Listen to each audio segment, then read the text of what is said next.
There's a certain sentiment I've started to see a lot in the fandom, that the series is nearing its end. People don't just expect that the 2017 movie will be the grand finale for it all, but in some cases they even seem to hope that it's the case. Personally, I'm skeptical. Hasbro being the sort of company that it is, it just seems so unlikely to me that they'd even consider ending the series while it's still making them money.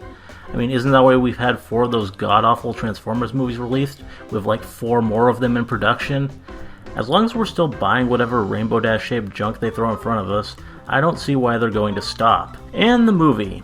Isn't the whole point to hype up the brand and put it before a bigger audience? Why would they cut off the product after that? I just don't see anything that really convinces me that the end is in fact in sight. I also really hope that it's not the case because, yeah, it would mean a lot of wasted potential. People will often toss about concerns about the show falling into decline, wearing out its welcome and becoming a shadow of what it was, and they'll point to The Simpsons or SpongeBob or whatever else in their attempt to make the case. But the thing is, there is no evidence that this is happening with MLP.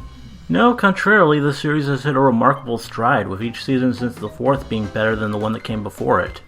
And I think a lot of the reason for that is that since the beginning, MLP has operated under a different paradigm from a lot of other long-running series. It's more organic in how it presents its characters and their relationships. The status quo isn't sacred. Stuff is allowed to change. Characters are allowed to achieve their goals, big and small. It's why we all get so pissy when it's even possible that the characters are presented wrong or continuity is ignored. I said a lot in my Newbie Dash review, but one thing I wish I had spent more time on is what it means for Rainbow's journey. Namely that a lot of people seem to have the impression that her becoming a Wonderbolt meant the end of it, the completion of her character arc. This is kind of odd to me. She achieved her goal, yes, but the story doesn't have to end with that. Personally, I'm rather looking forward to stories about Rainbow actually being a Wonderbolt, not just working towards her dream, but living it and going through whatever difficulties that result. Just like the CMC post-Cutie Marks, this is just a new chapter for her. And the same goes with Rarity. People don't often realize it, but her Wonderbolt moment really was last season. The thing she wanted back in Season 1 was to be big in Canterlot. An interest in Manhattan's fashion scene wasn't something we broached at all until Season 4 came around. Canterlot Boutique was her fulfilling her dream. Everything past that is just more icing on the cake for her, which I take as real proof that even after seeing these characters achieve, the show will still find things for them to accomplish. And that lengthy and kind of meandering intro brings us to the episode of the day, the Saddle Row Review. If ever there has been an episode to show that this is not a series that needs to end, it's this one. Because not only does it keenly demonstrate how the continuing progression of Rarity's career can remain as entertaining and fresh as it ever was, it shows that the show writers, even 6 seasons in, have no limit of creativity to still bring to it. There was understandable concern about the writing on the series after Amy Keaton Rogers left for Disney, and even more after it was confirmed that M.A. Larson would at least be sitting out Season 6. But it might have been unfounded. With the departure of the standard bearers of the team, the new stars are being allowed to shine brightly, and no one is shining brighter at this moment than Nick Confalone, who has followed up on the impeccable No Second Princes with an episode so bold, energetic, and uniquely different in feel that it can't help but stand out to a remarkable degree.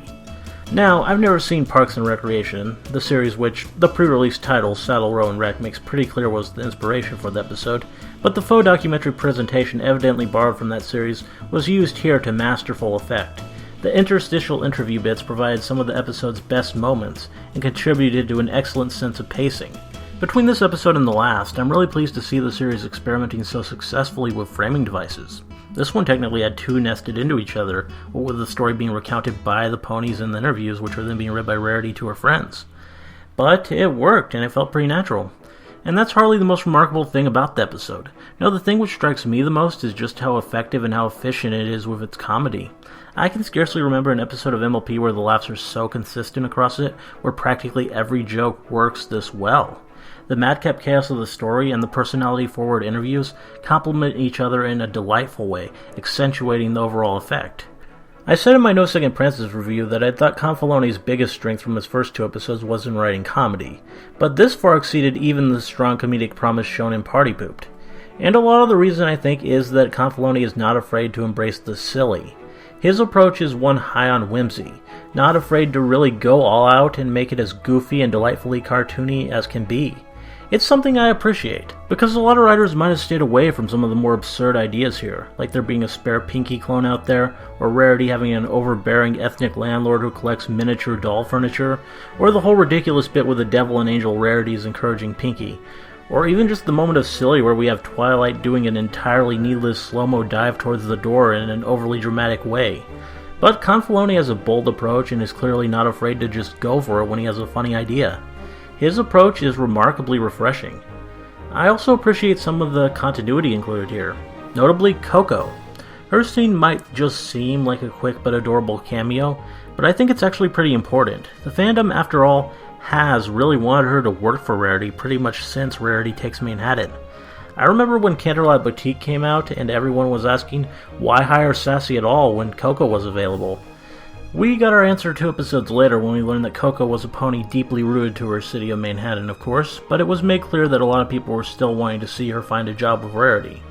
So to have that actually happen, to have her included here, it not only makes perfect sense and continues things in a natural way, it shows a lot of foresight while also opening the way for potentially yet more appearances by a fan favorite.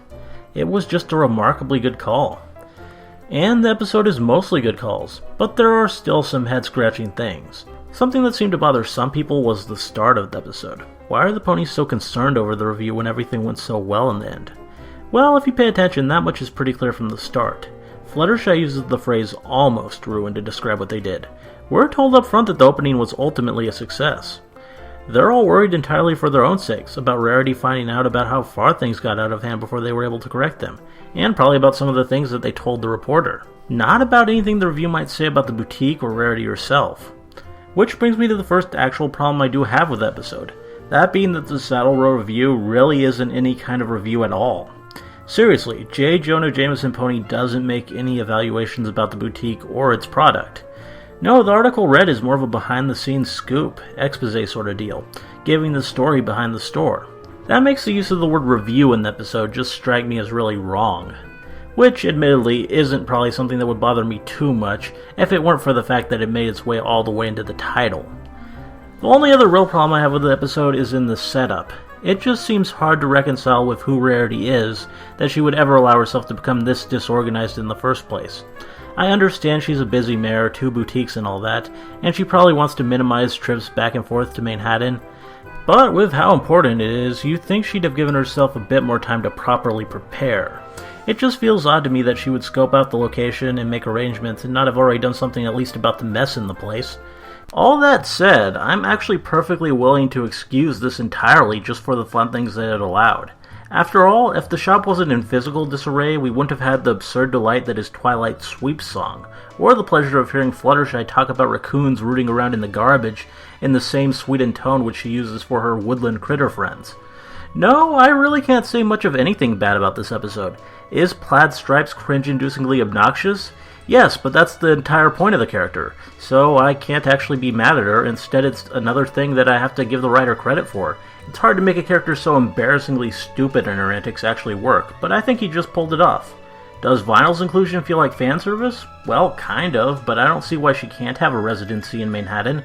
It makes sense that a pony like her would want to have a presence in a more urban locale. After all, it's kind of doubtful Ponyville would have much of a club scene. Nothing in the episode really fell flat to me. Pinky and Rainbow Dash probably brought the biggest laughs, but all of the main 6 were given things to do, and all 6 of them were entertaining and in their best element through all the interviews and antics. How many episodes can claim such a balance? Which is actually something interesting to note. Though it was Rarity's career being progressed here, this wasn't so much a Rarity episode as it was an episode for all of the main 6. Best Pony had some great moments, granted, enough to keep me very happy, but this was very much a group effort. And the fun wasn't just in the main characters either. The episode was also chock full of little background references, many of which I'm sure I haven't even noticed yet, and half of which I probably wouldn't recognize in the first place. My favorite that I did spot, though, was the Pulp Fiction one at the start. Really gotta love it when stuff like this finds its way into MLP. Maybe for episode 200 we can have the Jules pony back for a speaking role like the Dude pony got in Slice of Life. One can only hope. So, yeah, the Saddle Row review is a remarkable episode. A reaffirmation that both for Rarity and for MLP itself, though the journey has been a lengthy one, it doesn't show signs of ending or slowing down, but rather continuing and reaching new heights. It's one of the very funniest episodes in the entire series, and it joins Nick Confalone's other Season 6 offering at the very top of my list for the season. This has been a RarityDash review. Thanks for watching, and see you in the next one.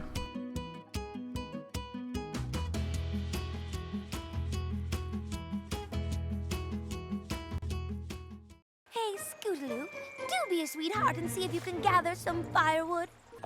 I must tell you how much I just love these uniforms. Darlings, I'm absolutely doomed! Doomed! Doomed! It never gets old.